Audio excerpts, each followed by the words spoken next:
Meeting is being recorded.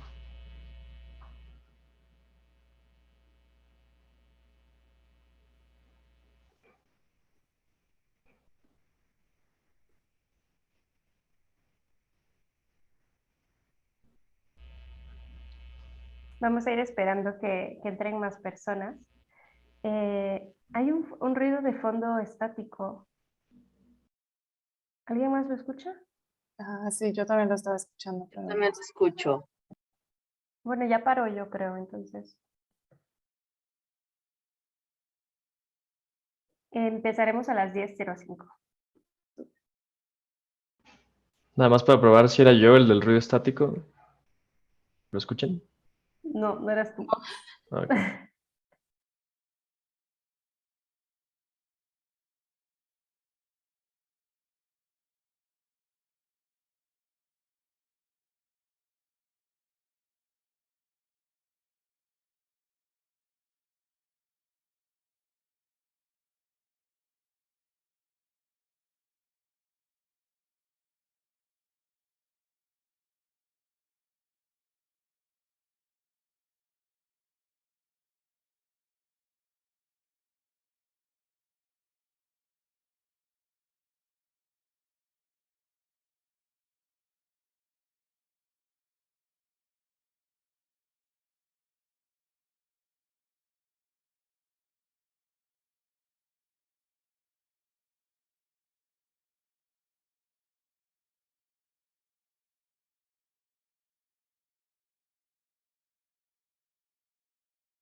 Hola a todos y todas, buenos días. Muchas gracias por estar conectados y conectadas a esta sesión del programa Impactia.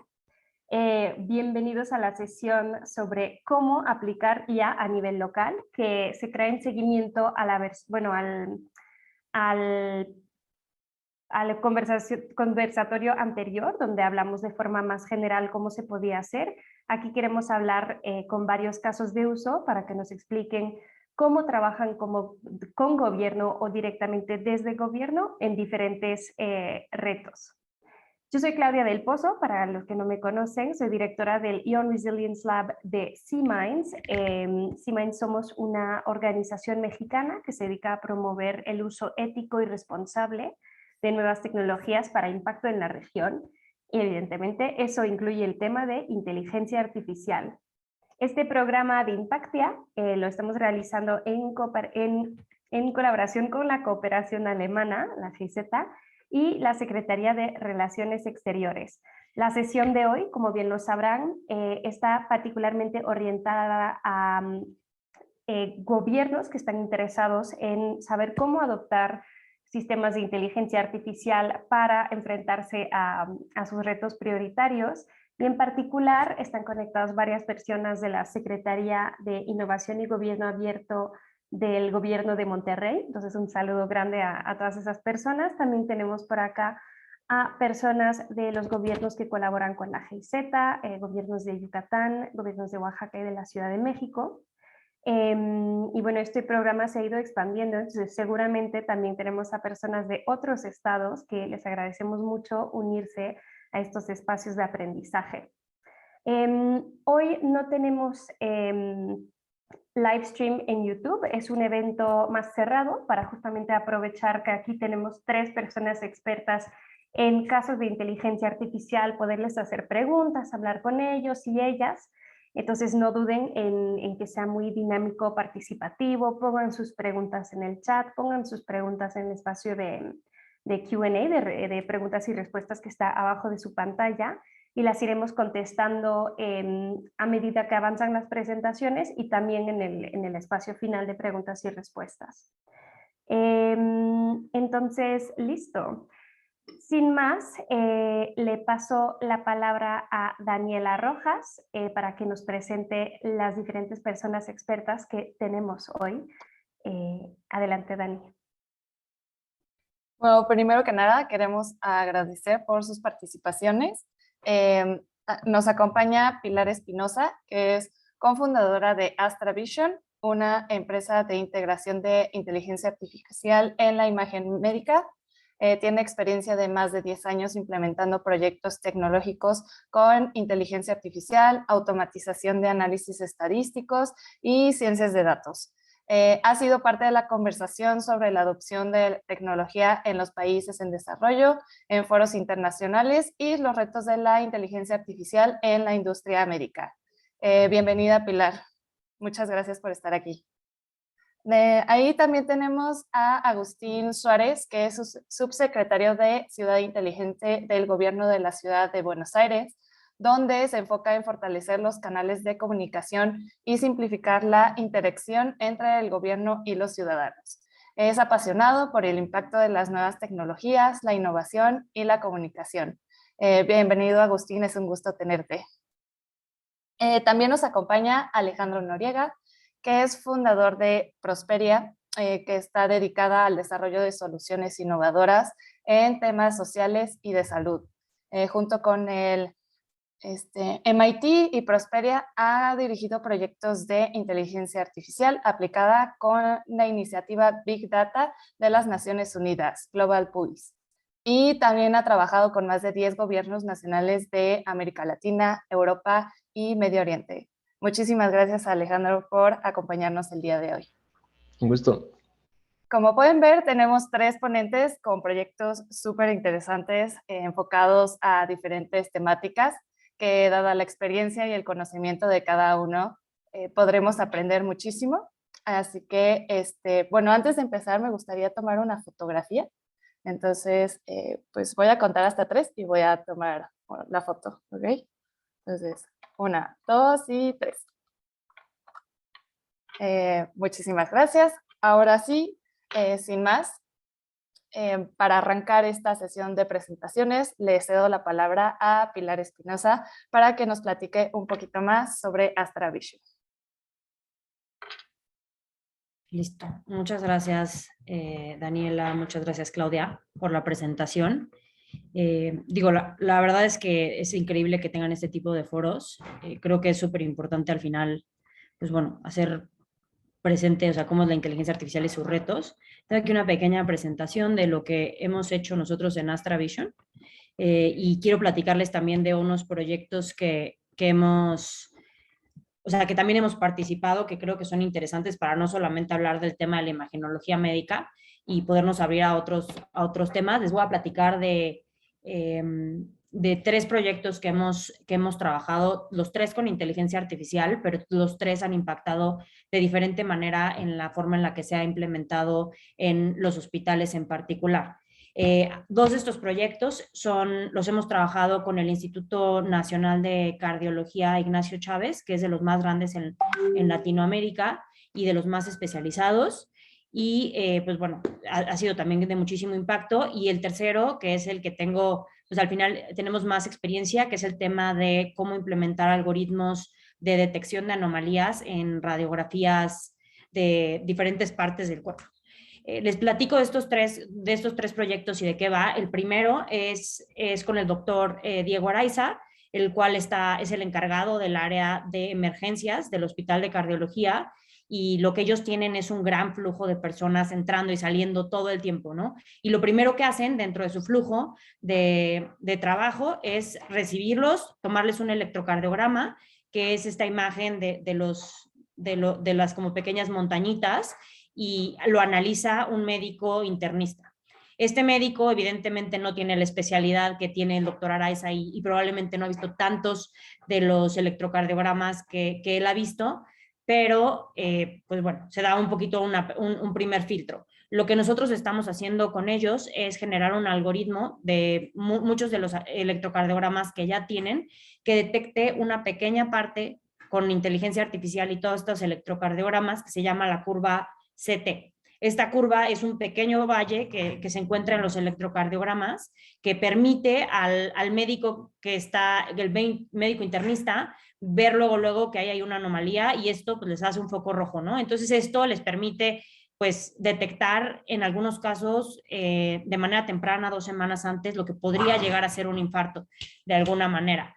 El otro proyecto, y es un proyecto que la verdad yo estoy muy impresionada en cómo el doctor Jordán y la doctora Amora lograron implementar, es con el uso de 2 tipos de tecnologías, una que es, o sea, un ecocardiograma manual, que literal es una tablet, que permite no ser operador dependiente, es decir, que el médico que lo tome, no importa si es bueno, si es malo, ese médico al final, la máquina o esta inteligencia artificial les va diciendo por dónde en el corazón deben de estarlo moviendo. Esto evidentemente reduce muchísimo los errores y la falta de especialistas que ya tenemos en México, Latinoamérica y en general en el mundo, pues se ve pues, disminuida por este tipo de inteligencias y luego pasa a una siguiente máquina en la cual sacan todas las métricas que los cardiólogos ya toman, pero lo hacen de manera automática. Entonces esto reduce muchísimo el tiempo. Ahorita les doy las métricas. Y el tercero es lo que también hemos estado haciendo en Astra con radiografías. Aquí lo logran ver en un hueso que inmediatamente que se toma la radiografía, pasa al workstation del radiólogo, ya le viene detectado cuáles son las cosas que pues al final que están siendo, o sea, que pueden llegar a tener algún inconveniente. Digo, esto es un poquito del problema que les platicaba. Aquí está parte de la solución y del impacto que realmente puede llegar a tener. En el caso de los electrocardiogramas, estamos empezando ese proyecto, pero bueno, va a tener muchísimo impacto. Y los otros 2 casos sí los tenemos bien parametrizados. El tema de las radiografías, tenemos, o sea, el simple hecho de usar esta inteligencia artificial nos ayuda a tener 20% de menos errores. Entonces esto de entrada pues le da a ese 20% que igual y no les hubieran detectado algo a tiempo, pues les permite al final del día pues tener una solución mucho más eficiente y pues, inclusive en algunos casos pues poderle salvar hasta la vida o un tratamiento súper doloroso que podría haber tenido. Luego, estas interpretaciones por la misma falta de radiólogos se tardan de 1 a 3 días, porque en México tenemos de 10 radiólogos que pide la Organización Mundial de la Salud, tenemos solo 3 cada 100,000 habitantes. Entonces, pues evidentemente son escasos y más en zonas remotas, ¿no? Los tenemos como siempre concentrados en grandes ciudades y pues esto nos permite a que en 5 minutos ya tengamos podríamos llamarle como un prediagnóstico, y si solo tenemos un radiólogo en el hospital, pues bueno, no puede haber 10, sino que pueda haber, pues, o sea, muchas más, ¿no? De hecho, aquí, o sea, se pueden, justamente aquí está la proporción, ¿no? Se puede ver hasta 70% más de imágenes en un día, cosa que no podría ser sin la inteligencia artificial, ¿no? Multiplicar médicos sería un reto de mucho más tiempo y mucho más difícil, y esto nos permite hacerlo. En el caso del proyecto del doctor Jordán en los ecocardiogramas, justamente logramos observar que solo se necesita un especialista, dado que puede cualquier otro médico internista hacer este ecocardiograma, cosa que antes tenía que hacerlo justamente solo el médico especialista. Luego, esto que a mí me pareció muy impresionante también es algo que le tomaba a un doctor 1 hora 45 minutos, con esta inteligencia artificial se hace en 5 minutos, lo cual teniendo en una institución como la institución de cardiología, que es enorme, que hay una lista de espera de más de 6 meses, pues eficientar 95 veces más rápido un proceso, pues pueda abrir a que todas estas personas que están esperando a que las atiendan, pues que las puedan atender más rápido y como este flujo de personas se vuelva, o sea, como este rate de flujo de personas se vuelva mucho más rápido y podamos atender a más personas. Y la última parte, y yo creo que también como servidores públicos es muy importante, dado que tenemos recursos pues escasos a la mayoría de las veces, es que el costo es muchísimo menor. O sea, un ecocardiograma que además es enorme, cuesta alrededor de 1 millón de pesos y esta tecnología cuesta 180,000. Entonces, realmente sí el costo baja muchísimo, ¿no? Entonces, podemos no solo tener más diagnósticos, sino tener más aparatos de estos y así, pues obviamente, generar un mayor impacto y llegar a más personas. Les quiero mostrar unas imágenes, ¿no? Como para imaginarnos cómo se ve esto de la inteligencia artificial.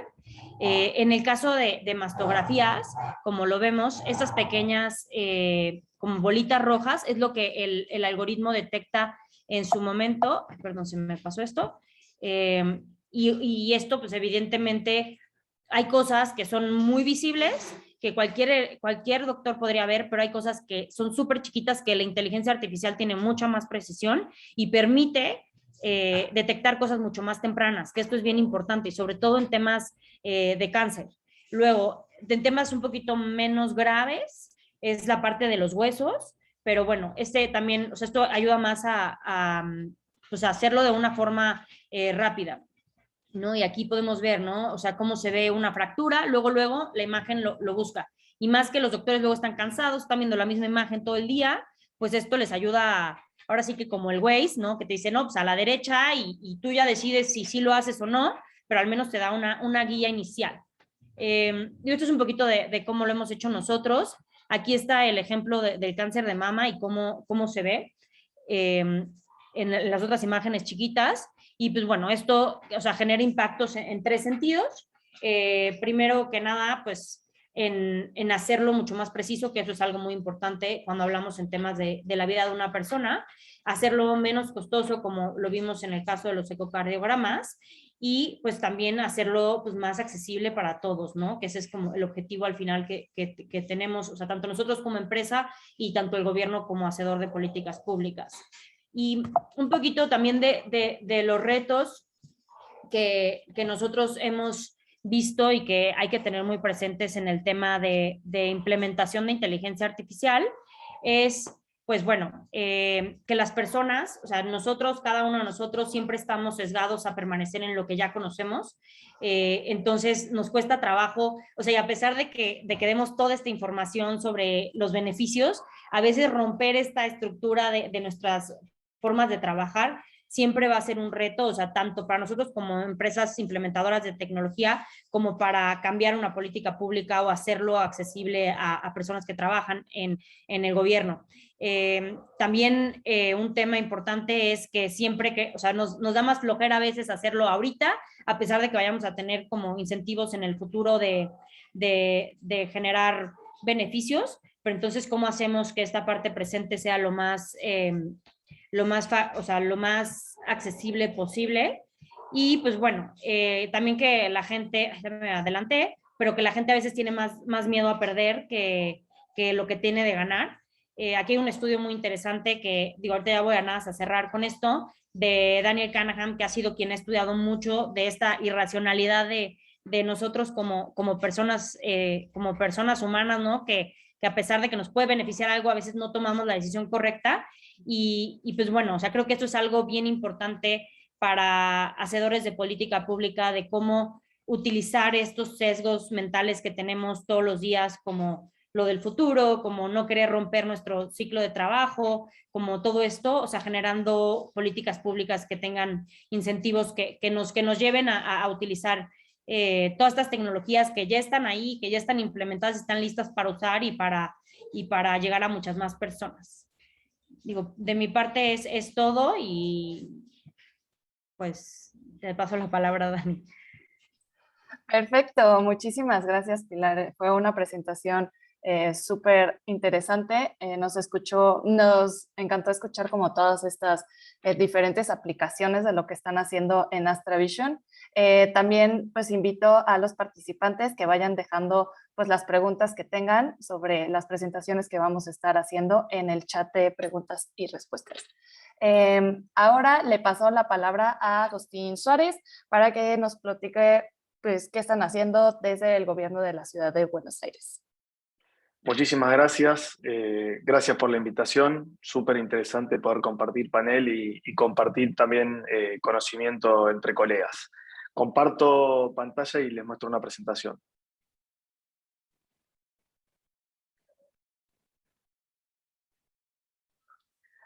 Bueno, un poco para poner en contexto, la Subsecretaría de Ciudad Inteligente pertenece al Gobierno de la Ciudad de Buenos Aires, es parte de la Secretaría de Innovación y Transformación Digital.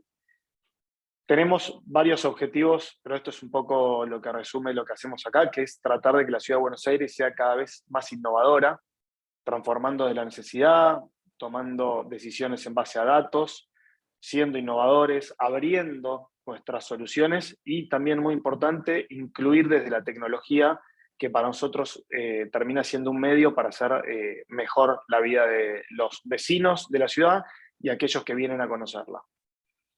Dentro de la Secretaría hay 3 áreas que son cross-gobierno, que esta transversalidad nos permite meternos en cada uno de los proyectos que hay, que son estas 3 que acá están en la pantalla. Las políticas públicas basadas en evidencia, que es 100% datos, lo que es experiencia digital, que maneja los activos digitales de la ciudad y que busca hacer una experiencia unificada en cada proyecto que la ciudad encara, y Ciudad Inteligente, que tiene básicamente 2 grandes proyectos.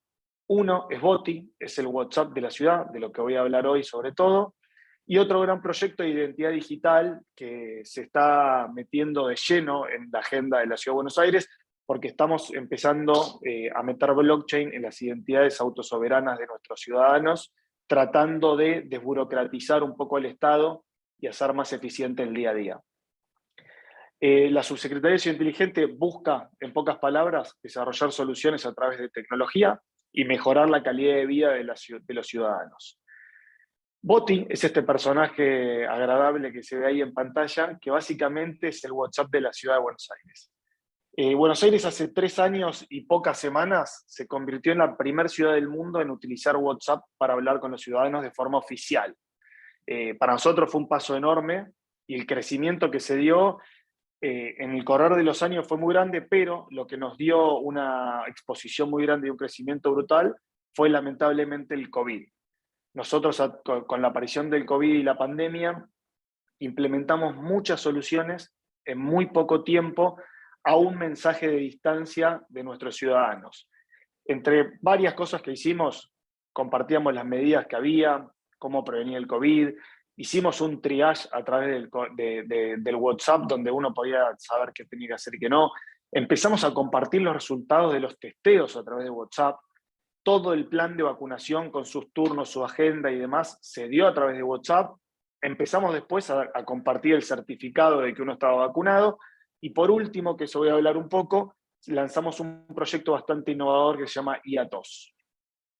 Acá están algunos ejemplos de lo que hicimos. Por ejemplo, para consultar el resultado del testeo del PCR o del antígenos que había en la ciudad, uno con su DNI y a través del WhatsApp podía mandar su documento a WhatsApp cruzado con el teléfono. Si coincidían los 2 datos, Boti te enviaba tu resultado, por ejemplo.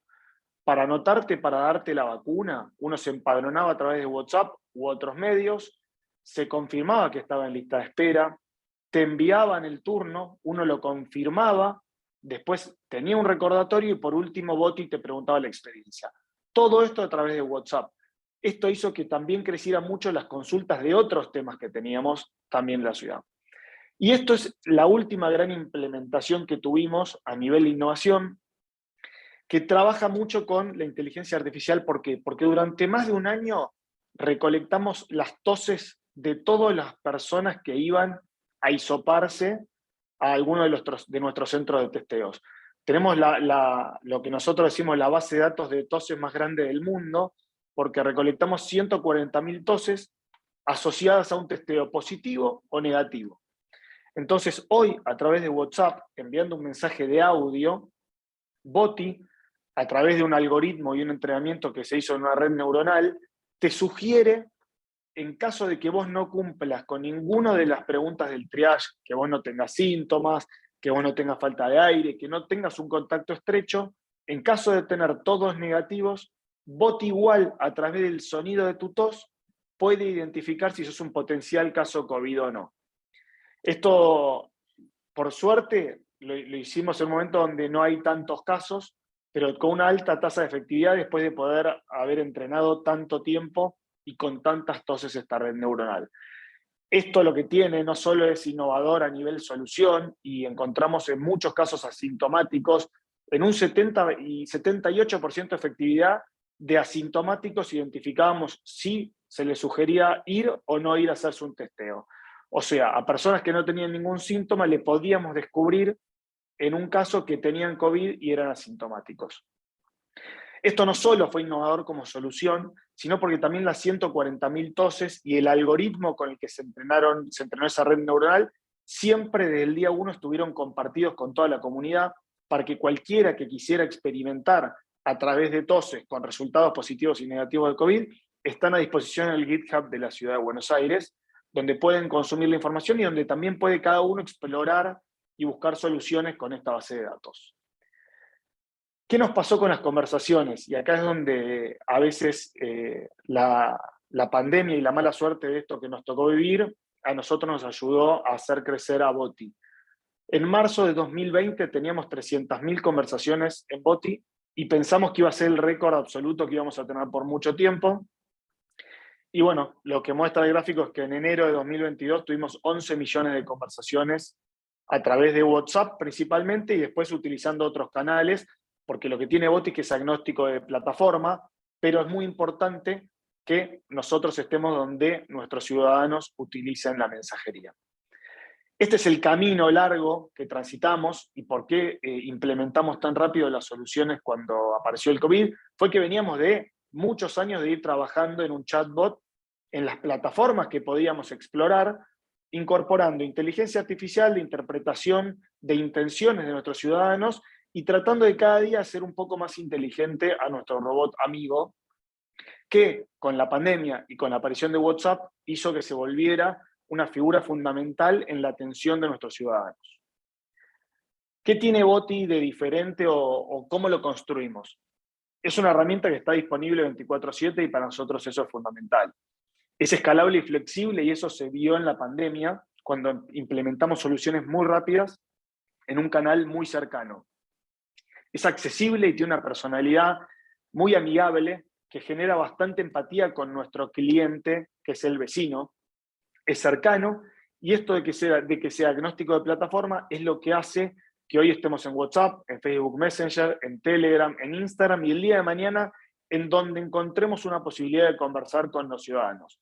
El objetivo es que cualquier ciudadano que quiera hablar con la ciudad empiece con un mensaje hacia Boti. Básicamente, este es el resumen de lo que nosotros hacemos o cómo nos manejamos. Teníamos contenido estático, que es información dura de la Ciudad de Buenos Aires y de sus programas. Tenemos integraciones, que son servicios a los que vamos a buscar información, como por ejemplo un resultado de testeo de COVID. Tenemos derivaciones, que es la instancia en la que Boti ya no puede encontrar una respuesta en su sistema de inteligencia y te deriva con un humano en algún caso en particular, que puede llegar a ser, por ejemplo, casos de violencia de género, puede ser algún caso que necesite una persona del otro lado para discutir una infracción de tránsito, y así con determinados servicios, Boti te deriva a la persona con la que tenés que hablar. Y por último, activaciones, que es algo que estamos desarrollando mucho en este momento en la ciudad, que es a través del código QR que Boti te dispare una experiencia en particular. Uno puede entrar a un museo de la Ciudad de Buenos Aires, leer el código QR y automáticamente empezar una experiencia, por ejemplo, de un guía turístico del museo desde su WhatsApp, que además tiene la ventaja que en muchos casos en Argentina el WhatsApp, el plan de la empresa de telecomunicaciones se lo da gratis a los ciudadanos. Este es el mapa de lo que hoy Boti tiene en su mundo. Tiene un montón de información de todo tipo, y acá cada día vamos trabajando para completar un poco más el panorama entero. Con eso lo que buscamos es estar cada vez más cerca y entender las necesidades de los ciudadanos. La personalidad que les decía antes es honesto, es resolutivo, es didáctico y es servicial, y todos estos atributos hacen que haya una empatía grande entre el ciudadano y nuestro personaje, y que la ciudad se termine volviendo más cercana con lo que nosotros queremos, que es atender mejor al ciudadano. ¿Cómo funciona? Esto es un gráfico bastante simple. Si el vecino tiene una pregunta y Boti la entiende, le devuelve una respuesta.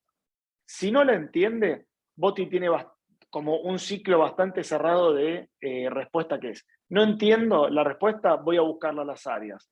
Esas áreas pasan una información al equipo nuestro de conversaciones que la editan y transforman un dolor en una solución a través de una conversación. Si hay una API de por medio, alguna integración que hacer, se conecta y volvemos con el vecino con la respuesta correcta. En caso de que Boti en ese proceso no encuentre una respuesta, lo que hace es derivarte con un operador humano. Este sistema es constante y es a donde nosotros entrenamos al robot para que cada día tenga más y mejor información. Este es nuestro gran desafío y la pregunta que nos hacemos todos los días. ¿Cómo hacemos para que Boti sea todos los días un poco más inteligente? Ser un poco más inteligente de ayer y un poco menos que mañana. Y acá tenemos como dos mundos en donde estamos explorando. El modelo de intenciones lo que busca es juntar la mayor cantidad de información de no entendidos.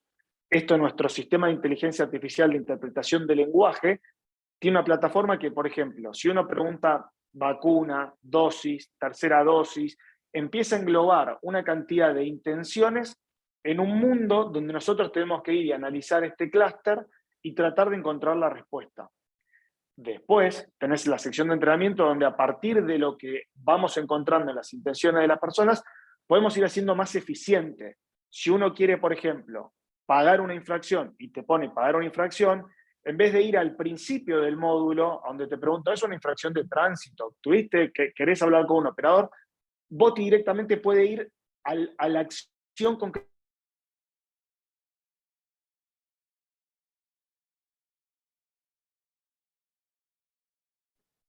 Un desafío muy grande, que es... Perdón. Agustín, te cortaste, parece que, no sé si fui yo o si se cortó para todos. No, sí se cortó. Ah, vale, te cortaste como 3 segundos. ¿En dónde? No sé, acá estaban en esta pantalla. Sí, literal, solo repite la frase que acabas de decir. En el modelo de intenciones tenemos como dos formas. La clusterización de no entendidos, que es trabajar las intenciones que Boti no reconoce y el sistema te las une para generar información correcta.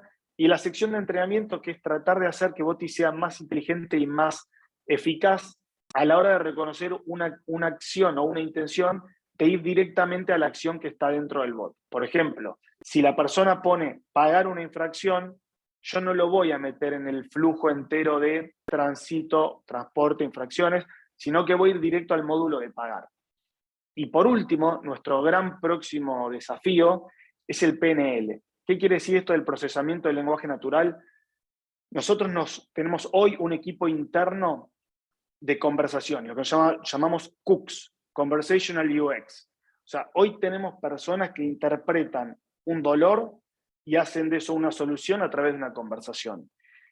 Lo que nosotros nos gustaría y nuestro norte, nuestra visión, es lograr que Boti interprete no solo la intención del mensaje, sino también el estado de ánimo de la persona con la que está escribiendo y que también busquen las conversaciones anteriores que tiene esa persona. Y la suma de todo eso genera una conversación única y dinámica en base al entrenamiento de entender el contexto, el estado y la intención. Esto es hacia donde queremos ir a futuro, utilizando la IA. Un poco esto es lo que les mencionaba. Hoy con intenciones interpretamos una intención, sobre esa intención vamos a una respuesta definida y utilizamos un modelo de scoring entendiendo que esa intención está cercana a una respuesta nuestra. Todo ese sistema de scoring es lo que la ciudad y el equipo de Cooks va afinando para tratar de identificar cada día más las intenciones con la acción concreta. Y el PNL es este gran desafío que llevamos, que es lograr clasificar, organizar y descubrir en un mensaje de una persona todo lo que nos quiso decir y generar una conversación nueva y dinámica a partir de esa necesidad. ¿Qué queremos hacer desde la ciudad? Es darle más tiempo a las personas, que entendemos que es más calidad de vida, como utilizando todas estas herramientas que hoy tenemos y sobre todo estando en la palma de la mano de la persona, así como en algún momento fue web first, después fue mobile first, hoy es WhatsApp first y no sé qué será futuro, pero lo importante es estar cerca y de brindar soluciones innovadoras y quizá a través de una conversación para dar más tiempo y más calidad de vida a los ciudadanos.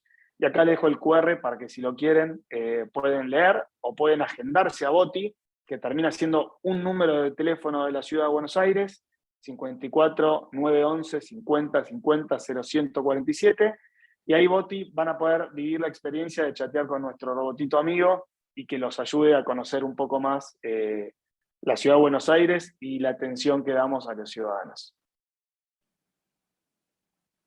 Perfecto, muchísimas gracias Agustín por tu presentación súper interesante, donde pues justamente como que se ve, aunque ya tenían a Boti antes de la pandemia, con la pandemia pues se potencializó como esta necesidad de transformación digital. Entonces fue súper interesante como ver este caso, muchísimas gracias. Y ahora le cedo la palabra a Alejandro Noriega. Perfecto, muchas gracias Daniela. Y sí, interesantísimo Agustín y Pilar lo que nos estuvieron presentando. Ahí me quedé interesado en saber más de ambos.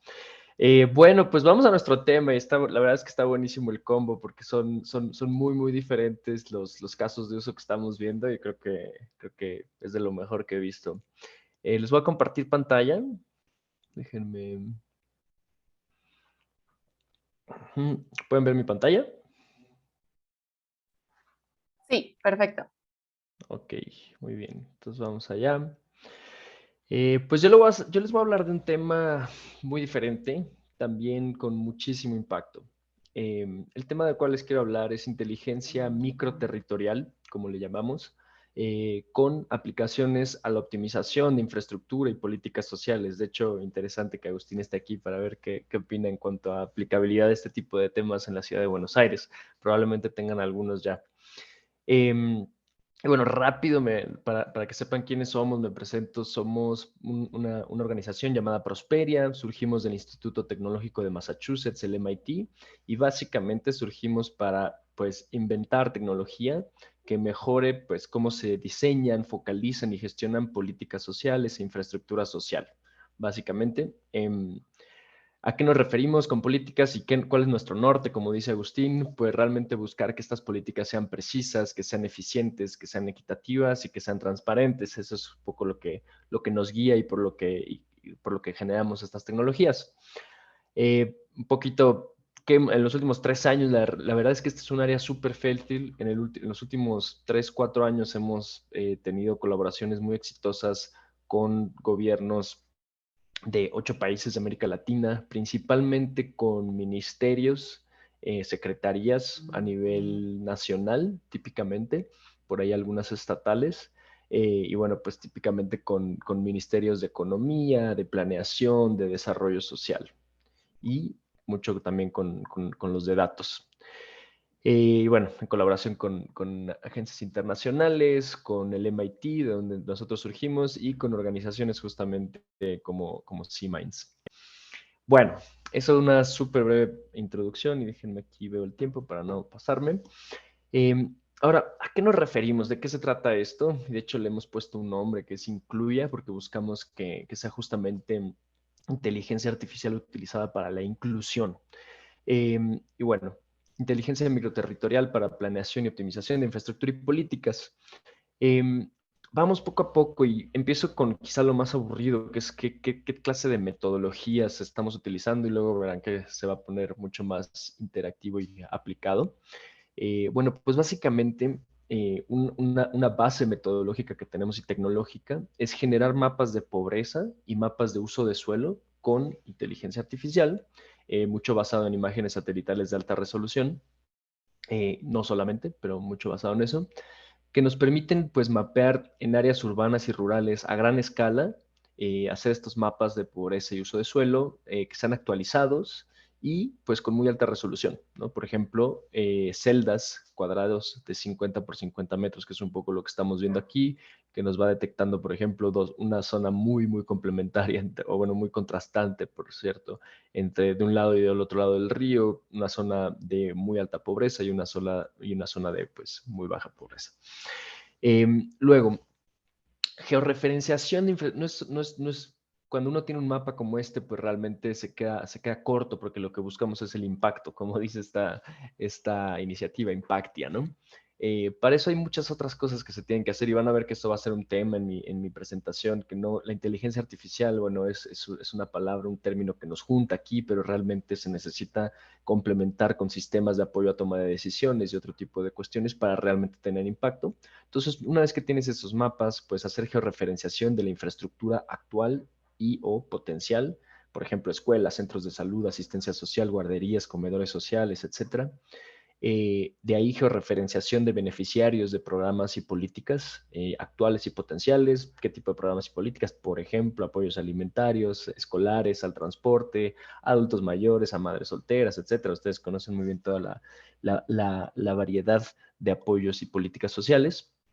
Y luego, un sistema, y aquí esto es clave, no basta con tener la información, se tiene que empaquetar en nuestra experiencia en sistemas de apoyo a toma de decisiones. Y ahí, de hecho, tecnológicamente hay muchos componentes. Por ejemplo, nosotros hemos creado este sistema interactivo de inteligencia microterritorial, que lo que hace es, bueno, pues visualización geoespacial interactiva, uno puede ver la información, moverse, colorear, filtrar, etcétera.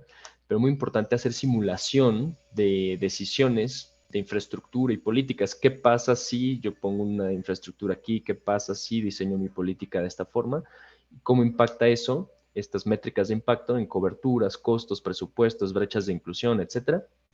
Y encima de eso, un sistema de recomendaciones, es como un poco como la cereza del pastel, un sistema de recomendaciones que no solo te dice, bueno, si tú haces X, vas a observar Y, sino que te puede analizar toda esa información y ya con rutinas de optimización, hacerte recomendaciones, que es, pues mira, si tienes estas métricas, son tus métricas de interés y así está toda tu información, pues entonces, si tú, y este es tu presupuesto, si tú colocas infraestructura en estos y estos lugares, vas a mitigar o vas a impactar de mayor forma tus métricas de interés, satisfaciendo tu presupuesto, por ejemplo, ¿no?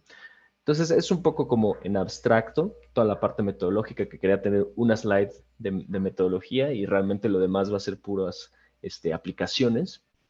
Y, y quizá lo primero que voy a hacer es irme a hacer para que tengamos imágenes en la mente que hablan más que mil palabras, mal que mis palabras. Me voy a ir a hacer una demostración de cómo se ve esto para un proyecto que hicimos en Costa Rica.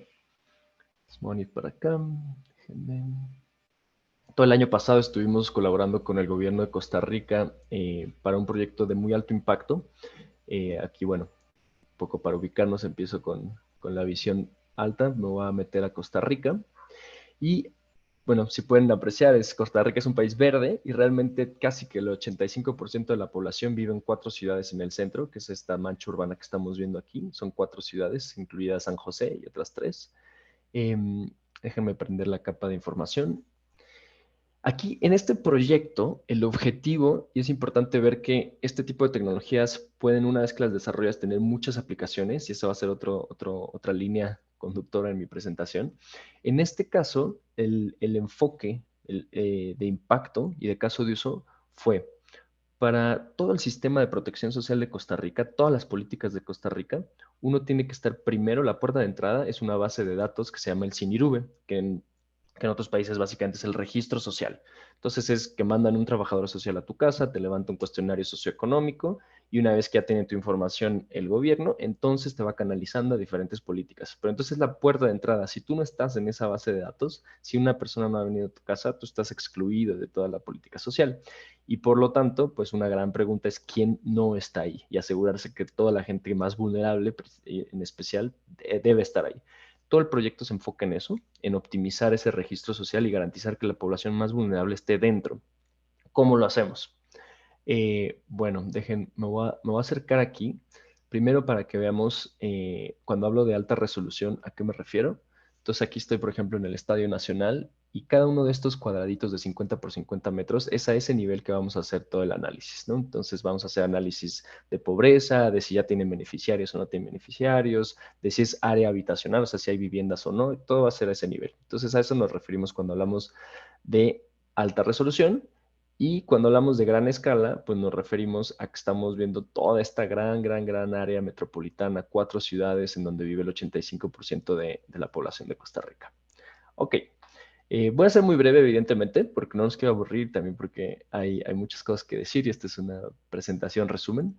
Les digo que aquí estamos ya consumiendo los resultados de modelos de inteligencia artificial que analizan cada una de esas celdas, les voy a decir esos cuadraditos, y nos las caracterizan. Por ejemplo, tenemos un modelo que nos dice si lo que estamos viendo es área habitacional construida o no, o sea, casas o no casas. Voy aquí a utilizarlo para filtrar aquellas celdas que tienen mayor probabilidad de pues, ser viviendas, área habitacional. Y lo que vemos es que efectivamente pues todas las áreas verdes salen, se quedan fuera con ese filtro. De hecho, podemos ver cómo es una ciudad que la cruzan muchos ríos. Todas estas son áreas verdes, son ríos que cruzan a la ciudad. Pero no solo, también quedan fuera parques, estadios, cementerios. Aquí está el cementerio. También quedan fuera aeropuertos. También quedan todas las áreas que no nos interesan, porque lo que queremos aquí es llegar a la gente. Gente en situación vulnerable socioeconómicamente. Entonces, esto nos sirve, es un paso intermedio muy, muy útil. También quedan fuera, por ejemplo, todas estas áreas comerciales e industriales, todos estos techos grandes que vemos, y la inteligencia artificial está detectando, pues básicamente todo eso, ¿no? Muy bien, ese es un paso intermedio, pero después lo que nos interesa es encontrar a gente en situación de pobreza o inclusive de pobreza extrema en particular.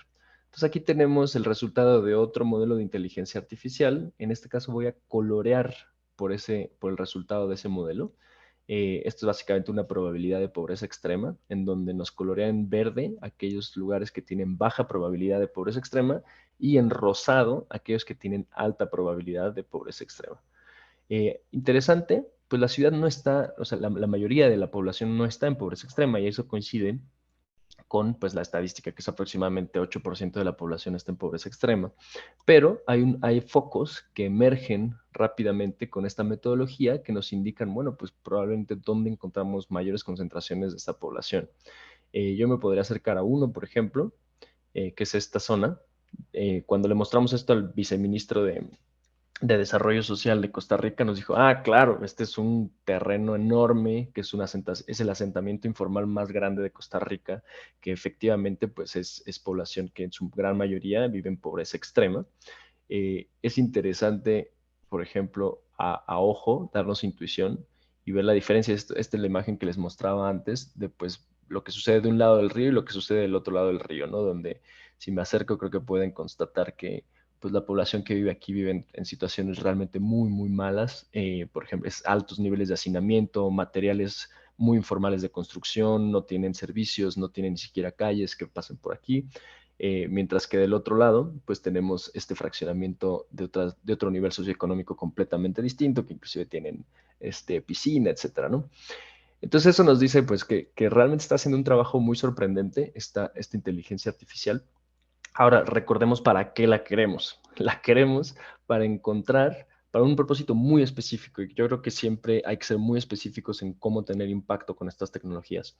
La queremos con el objetivo de encontrar a población, áreas que tengan mucha población, número uno. Dos, que tengan altos niveles de pobreza. Y tres, que no estén actualmente ya incluidos en el registro social o en el set de beneficiarios, ¿no? Ok. Entonces, aquí pues todavía no tenemos eso, tenemos ya dos condiciones, tenemos que haya mucha población y que estén en pobreza, pero tendríamos que cruzarlo con todavía el tema de si ya están registrados en el registro social o no. Y bueno, ahí entra la georreferenciación de los beneficiarios, aquí ya la tenemos cargada, de todos los beneficiarios que ya están en la base de datos, pues los tenemos registrados y podemos saber para cada una de estas celdas si tienen registrados o no. Por ejemplo, aquí en esta celda hay más de 5 hogares registrados en el registro social. Podría colorear por esa variable, en azul viendo donde hay beneficiarios registrados y en rosado donde no. Y pues muy interesante, en toda esta zona que veíamos que tiene mucha pobreza, pues casi que está perfectamente cubierta. Y en esta que es pues de un nivel socioeconómico alto, no. Lo cual nos habla muy bien de las autoridades de Costa Rica, nos habla que han hecho un gran trabajo y efectivamente nos dice el viceministro, pues que aquí han hecho barridos sistemáticos, continuos, para asegurarse que toda la población aquí está registrada. Entonces, como bien, el gobierno de Costa Rica lo ha hecho muy bien. Sin embargo, no es el caso en todos los focos de pobreza de la ciudad. Y podría ser complicado ir en este momento y buscar cada uno de los focos de pobreza y luego colorear por cobertura, identificar los lugares que cumplen con las tres cosas. Ahí de nuevo entra que ya no es inteligencia artificial, ya son sistemas de apoyo a toma de decisiones, nosotros lo que hicimos pues ya fue un clustering y una identificación de exactamente los lugares que cumplen con todas estas características idóneas para focalizar las campañas que se llaman las campañas de registro social o de levantamiento de información.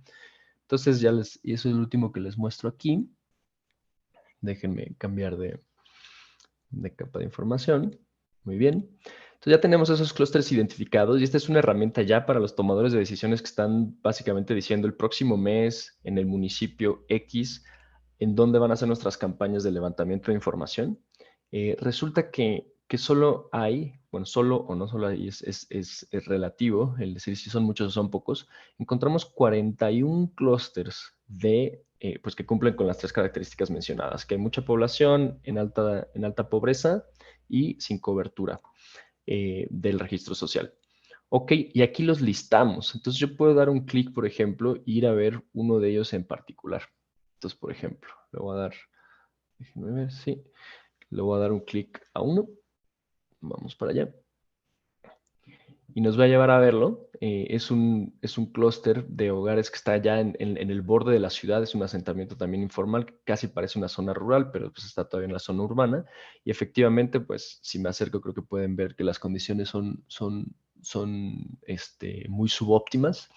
Y pues de nuevo cumplen con las características que en particular no tiene nadie aquí, tiene cobertura del registro social, lo cual le hace un excelente candidato para, pues, por ejemplo, el siguiente mes mandarlo a los trabajadores sociales a visitarlos y registrarlos. Y que así, pues, tener esa inclusión en el sistema de protección social. Entonces lo podríamos seleccionar. Ok, les muestro uno más y con eso termino, porque este es uno que parece como en las afueras, pero es muy interesante cómo también esta metodología nos va demostrando que hay este tipo de islas de pobreza excluidas de la protección social en zonas céntricas, en medio de la ciudad, pero que están pues excluidas y de alguna forma aisladas.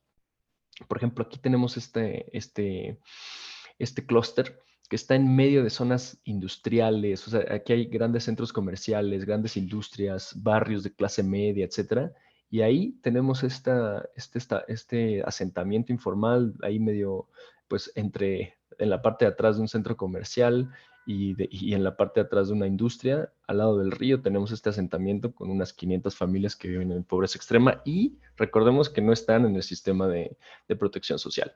Cuando, por ejemplo, mostramos esto al viceministro, este sí dijo, ay, este sí no lo conocíamos, ¿no? Y lo apuntaron y bueno, se están haciendo los planes para hacer las campañas. Creo que con eso termino el caso de Costa Rica. Déjenme ver cómo vamos de tiempo. Sí, me quedan 5 minutos. Ok, regreso aquí. Y voy a tratar de ser breve. El mensaje que les quiero pasar es que este caso de Costa Rica es simplemente a ver, ¿qué está pasando? Aquí, a ver. Bueno, démosle un momento a la... Listo. Ok. En realidad es solo una aplicación y este tipo de tecnología se aplica a diferentes casos de uso bastante variados y de alto valor social y económico. Los voy a leer rápido y luego les voy a dar ejemplos de proyectos que estamos haciendo. Por ejemplo, a grandes rasgos, en planeación y optimización de políticas, pues está todo el tema de búsqueda activa de población vulnerable, que es un poco lo que acabamos de ver. Está también el tema de priorización de verificaciones de beneficiarios, es como es el otro lado de la moneda, es también tratar de reducir el error de inclusión en las políticas, que es algo que también preocupa mucho y de forma precisa y costo eficiente. Están temas de gestión territorial, como uso de suelo, asentamientos informales y el registro y la formalización de asentamientos informales, reservas territoriales, intersección con mapas de riesgo, intersección con inseguridad y violencia, etcétera. Y luego en planeación y optimización de infraestructura, pues podemos pensar en dónde poner nueva infraestructura, dónde hacer mejoras de infraestructura, obviamente entendiendo las distancias de la población y dónde está la población vulnerable y dónde está la infraestructura. Infraestructura educativa, de salud, transporte, asistencia social, comedores sociales para seguridad alimentaria, centros de cuidados infantil, adultos mayores, discapacitados. Como ven, realmente este es un área muy, muy amplia. Y les menciono pues, algunos casos de uso concretos, proyectos que hemos hecho en Costa Rica, el que acabamos de ver, que se enfoca en la optimización del registro social de beneficiarios, reducción de errores de exclusión y errores de inclusión en zonas urbanas. En Ecuador estamos por empezar un proyecto similar, pero en zonas rurales. En Dominicana se hizo ahí optimización de infraestructura del Sistema Nacional de Cuidados, donde pongo la infraestructura para cuidados de la infancia, adultos mayores, guarderías, asilos, etcétera. En Jalisco empezando un proyecto de optimización de infraestructura de educación, o sea, escuelas, en particular media superior, eh, y apoyo a la selección de polígonos de intervención social integral. Por ejemplo, tienen unas políticas sociales que buscan detectar los polígonos más vulnerables y aplicar varias políticas integrales, ¿no? Los polos de desarrollo. Entonces estamos trabajando con ellos para definir esos polígonos. En la Ciudad de México, mapeo de islas de pobreza a nivel intramanzana, etcétera. Entonces realmente hay una variedad muy amplia. Y en mis últimos 2 minutos, pues básicamente este es el caso de Costa Rica, porque ya mostrado. Interesante, hicimos un estudio en la Ciudad de México para esta focalización microterritorial. El mensaje, el punchline aquí es que si uno agarra la estrategia de focalización geográfica canónica, que son las zonas de atención prioritaria, pues es muy burda, o sea, muy gruesa y tiene puras zonas en la periferia de la ciudad. Sin embargo, con este tipo de metodologías uno se da cuenta que hay muchísima población dentro de la ciudad, inclusive en las partes céntricas, que tiene alta vulnerabilidad. Eh, Inclusive dentro de una misma manzana, esta es una manzana que tiene albercas, piscinas, claramente clase media alta o clase alta, y tenemos un polígono que se los muestro más a detalle. Está, pues básicamente ahí hay unas 15 familias viviendo en pobreza extrema, ¿no? Que realmente uno no las detectaría ni inclusive si tomara como los datos de la manzana, se perdería este tipo de microdistribuciones de la pobreza. Eh, Jalisco, todo este tema de optimización de dónde pones infraestructura o dónde defines tus polos o tus polígonos de enfoque de políticas sociales para maximizar pues el tipo de población que te interesa. Y con eso termino. Realmente busco comunicar que hay una gama amplia de aplicaciones y de oportunidad de impacto social y económico en el uso de estas tecnologías en la gestión de los gobiernos, especialmente estatales y locales. Perfecto, pues muchísimas gracias, Alejandro. Fue una presentación súper interesante. Nos encantó ver como todas estas herramientas que se pueden utilizar, en este caso para identificar estas poblaciones que son sistemáticamente invisibilizadas, ¿no? Y pues le cedo la palabra a Clau porque nos gustaría profundizar un poquito más sobre el tema de preparación gubernamental. Gracias, Dani, y muchas gracias, Pilar, Agustín, Alejandro, por las presentaciones. Son casos impresionantes. Creo que todos estamos así como viendo cómo funciona, cómo sería aquí, fascinante. Me gustaría, antes de pasar a la parte de preguntas y respuestas, que ya tenemos algunas preguntas por ahí, hacerles una pregunta sobre justamente o sea, pensando que tenemos a varios gobiernos locales escuchando, se me ocurre que podrían estar pensando, a ver, pero nosotros qué tan lejos estamos o qué tan cerca estamos de poder hacer eso, tener ese tipo de soluciones. Entonces, me gustaría que cada uno pudiera hablar, estoy pidiendo mucho, pero en un par de minutos, de cómo está este tema. Y yo estoy pensándolo a nivel de datos, ¿no? Que para mí es como pues el tema de preparación. Tal vez ustedes me digan, no, primero tenemos que pensar en esto, pero me gustaría empezar con Agustín, que se me hizo súper interesante este caso donde pues tal vez no necesariamente se necesitaban tantos datos de antemano, sino los fueron generando. Después podríamos pasar con Pilar, que ahí me imagino que tal vez el reto que se podría tener es la interoperabilidad de datos en el sistema de salud, pero más bien tú nos dirás. Y también Alejandro, ahí pensé que tal vez el reto puede ser la granularidad de los datos, o sea, qué tan detallados tenemos los datos y qué tanto ves que los gobiernos ya los tienen o es algo en que se tendría que trabajar. Entonces, pues adelante, Agustín. Muchísimas gracias. Estoy 100% de acuerdo que nuestro proyecto no arrancó con muchísimos datos y tampoco arrancó con mucha información. Eh, Últimamente tenemos muchas visitas de ciudades pequeñas, medianas, de Argentina o de algunos otros lugares del mundo donde nos preguntan por dónde empezar con Boti. Y para mí la respuesta más sana y simple es empezar por los primeros dolores que tiene el ciudadano y tratar de ir solucionándolos de a poco. Insisto que nosotros crecimos mucho en la pandemia porque fuimos rápidos y flexibles a la hora de encontrar una solución en un momento donde había una gran falta de información en la ciudad y en el país y en el mundo, diría. Y después lo que terminó pasando, que aquellas áreas que en un principio no entendían nuestra herramienta y no querían compartir los datos, en el momento que vieron el éxito del producto, se dieron vuelta y nos vinieron a buscar. Entonces, arrancamos de a poco, hay que encontrar amigos, aliados que entiendan que pueden encontrar una solución a través de una conversación e ir generando cada vez más datos. Hoy nuestro problema es que tenemos muchos datos.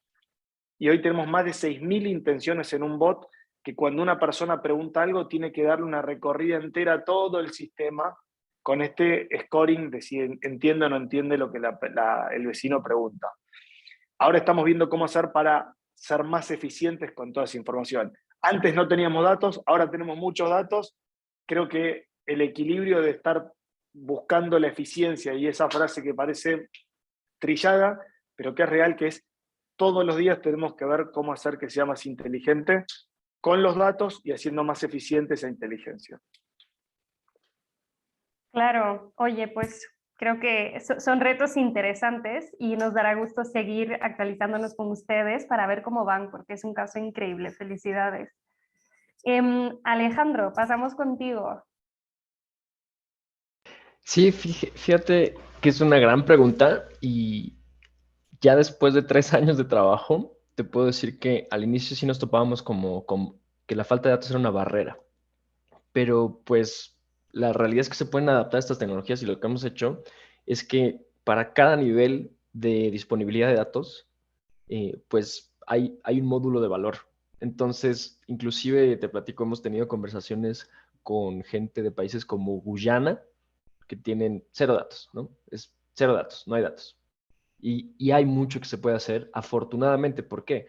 Porque las fotos satelitales se tienen para absolutamente cada centímetro cuadrado del territorio, por ejemplo, y información que sí se puede obtener de forma sencilla es, por ejemplo, la información de ubicación de la infraestructura. Ya con eso tienes muchísimo con qué empezar, muchísimo valor que ofrecer a los gobiernos y al revés, se convierte en una herramienta, como vimos en el caso de Costa Rica, para poder ser óptimo en la recolección de datos. Y eso es muy importante, ¿no? Entonces tienes como un inicio que ya te da mucho valor y además te permite ser óptimo en la recolección de datos para llegar al siguiente nivel y tener más valor, etcétera, ¿no? Ya si tienes, pues, excelente información, como es el caso, por ejemplo, en Jalisco, de la infraestructura educativa y tienen, pues, toda la caracterización de qué tipo de infraestructura hay, qué tipo de instalaciones, etcétera, pues se puede hacer más, ¿no? Pero definitivamente no es una barrera de entrada en la disponibilidad de datos para este tipo de aplicaciones. Interesante, qué bueno. Este, Pilar, también nos encantaría escuchar de ti. Sí, yo la verdad concuerdo con Alejandro y creo que ha sido un cambio que se ha dado a raíz de, uno, pues nuevas tecnologías que han crecido como mucho estos últimos años y la cantidad de datos y también ya o sea, las tecnologías de procesamiento de esos datos, que es algo que ha avanzado o sea, también con muchísima rapidez y hace que si antes se necesitaban muchísimos más datos, pues ahorita no sean o sea, tan necesarios que sean tantos. En el tema en particular de la parte médica, todas estas imágenes ya estaban ahí. O sea, el tema es que nadie las estaba usando, ¿no? O sea, por ley se necesitan guardar por 7 años por cualquier cosa que suceda. Entonces eran imágenes, o sea, y como assets, por llamarlo así, activos, que estaban guardados sin utilizarlos, ¿no? Y al final también, o sea, por otro lado ha avanzado, o sea, ya lleva avanzando muchísimos años esta tecnología y o sea, yo creo que para nosotros y para todas las tecnologías,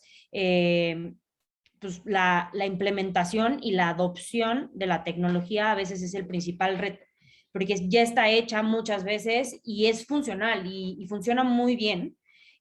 pero o sea, adoptar estas tecnologías y que haya como no tanta fricción ante estas nuevas tecnologías y que realmente se vuelva un hábito utilizarlas. Creo que ese es el reto que tenemos nosotros como implementadores de inteligencia artificial y está en nosotros al final hacerlo simple para el usuario final y que sea una herramienta para, o sea, para la vista del usuario muy sencilla, muy funcional, que realmente sí mate sus pequeños dolores, o sea, en cualquier ecosistema, ¿no? O sea, tanto el médico, que es en el que nosotros trabajamos, como en el que sea.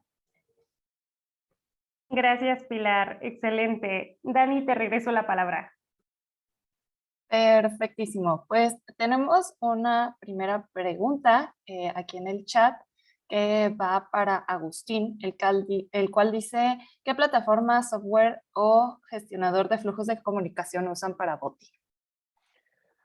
Buenísimo. Hoy la plataforma que estamos usando es BotMaker. Es una plataforma de Alejandro Susenberg, ex CEO de Facebook en Argentina, que un día decidió patar el tablero y dedicarse a hacer chatbots. Como siempre digo, es una herramienta espectacular. Está, la verdad, trabajando con chatbots en todo el mundo y con nosotros está aprendiendo a llegar a los límites, porque creo que nunca habían tenido un cliente que en un mes generara 11 millones de conversaciones. Nos generó grandes dolores de cabeza, pero a la vez seguir aprendiendo y seguir generando límites un poquito más grandes cada día.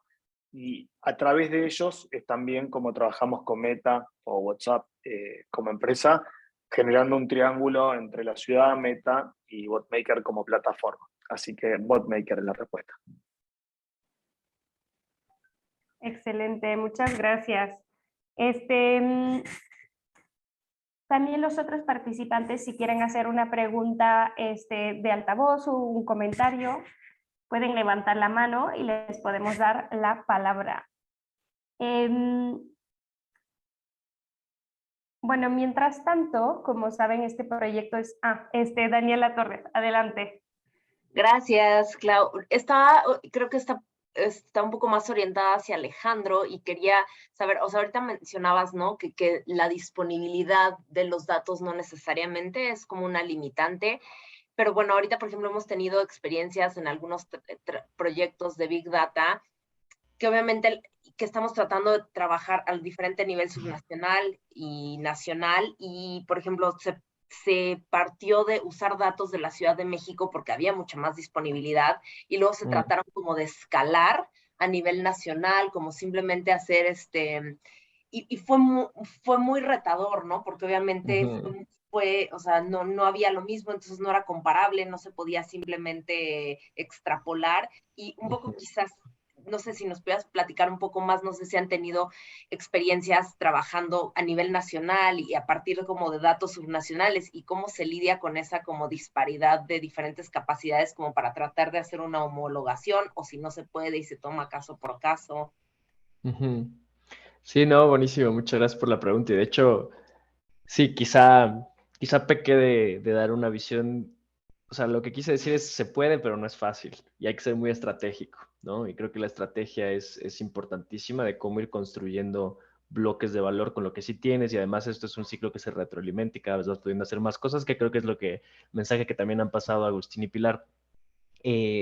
Ya más en concreto, también un tema muy importante que tocas es como los datos de una región aplicando a otra región o inclusive a nosotros nos toca de un país aplicando a otro país, ¿no? Nosotros, de hecho, partimos del supuesto de que no aplican. Tú no puedes tomar un modelo, por ejemplo, de reconocimiento territorial que funciona en Costa Rica y llevarlo a Ecuador o a México. Y es más, tengo el ejemplo de traer de Costa Rica a México y darnos cuenta que no funciona, porque es muy diferente las características espaciales, etc. Sin embargo, bueno, ya cuando te haces muy bueno en la tecnología, también ves las formas en tomar el 70% que sí funciona y es como un pastel, dejar el pastel como no cocinado al 100%, pero al 70%, y te vas a la zona nueva y adaptas ese 30% y lo acabas de cocinar ya en el lugar que te interesa, y entonces son formas de ser como muy eficiente en el uso de la información.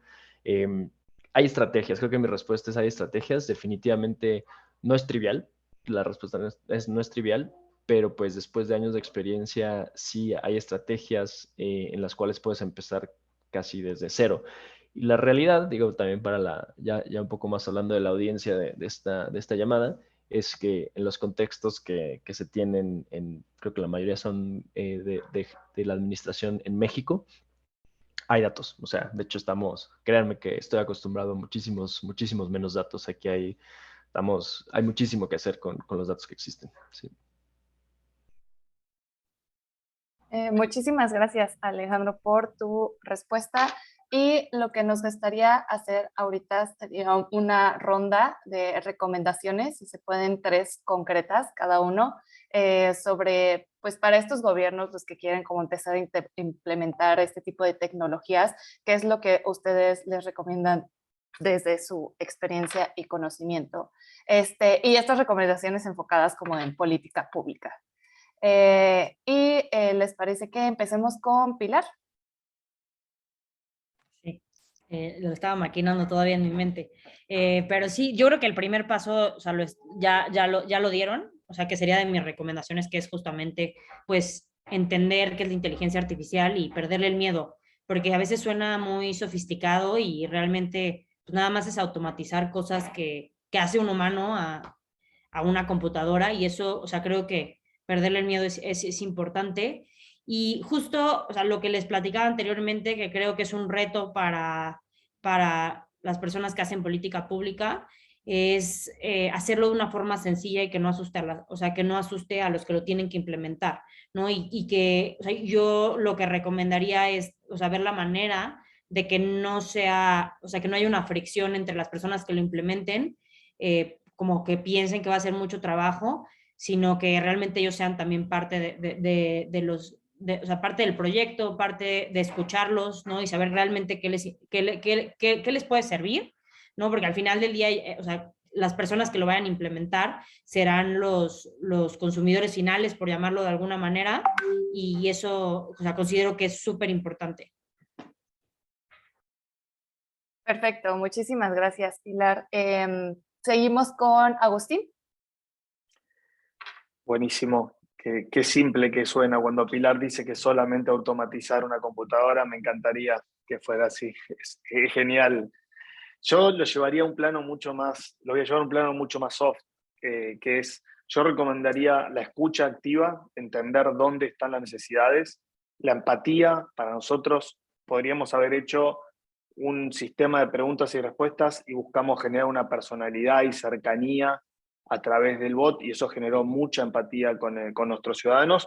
Y por último, creo que esto es, en este mundo es muy importante, es siempre buscar la mejora constante. Como recién mencionaba Alejandro, hay que estar todo el tiempo atento porque uno piensa que a veces es copy-paste y no funciona y uno tiene que estar todo el día yendo al límite en el buen sentido y buscar generar los desafíos y no quedarse con una solución que estuvo bien implementada, porque en cada caso el desafío es diferente. Así que yo me iría por eso, por la escucha, por la empatía y por la mejora constante.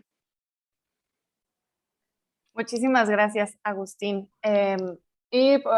Alejandro, tus 3 recomendaciones. Bueno, si tienes más, pues también más. No, más no, pero 3, y creo que si no son tan repetitivas. Yo diría número 1, y está muy alineada Agustín, ese que dice escucha activa, yo diría justamente encontrar realmente y ser muy críticos en encontrar lo mismo que dije la vez pasada, problemas que sí son problemas, a los cuales se les pueden dar soluciones que sí son soluciones. Yo creo que eso es básico, así la selección del problema, ahí empieza todo.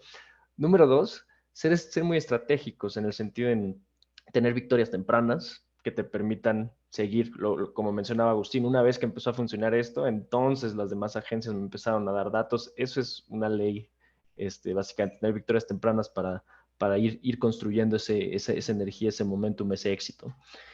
Y la última que diría es que casi siempre la digo también, aunque estemos aquí reunidos bajo la bandera de la inteligencia artificial, no pensemos que la inteligencia artificial es una bala de plata para nada.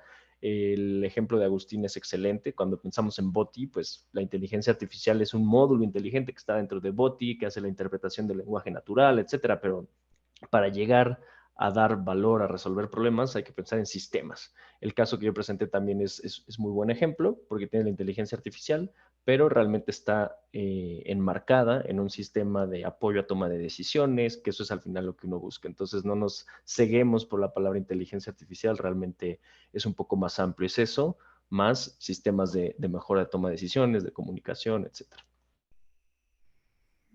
Excelente, muchísimas gracias a los tres por sus aportaciones. Les cedo la palabra a Clau. Pues sí, muchísimas gracias a todas las personas ponentes.